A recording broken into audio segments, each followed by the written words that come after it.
A birthday cake.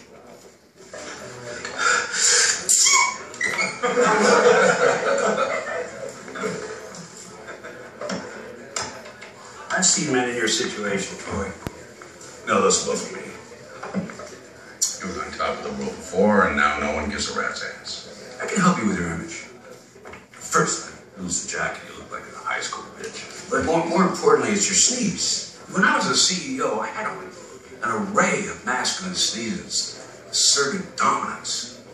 You know, like the explosive shock the room into silence sneeze, the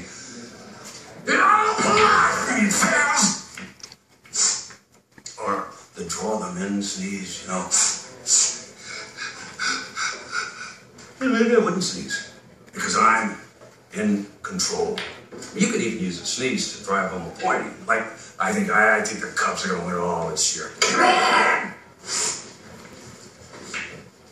What do you think?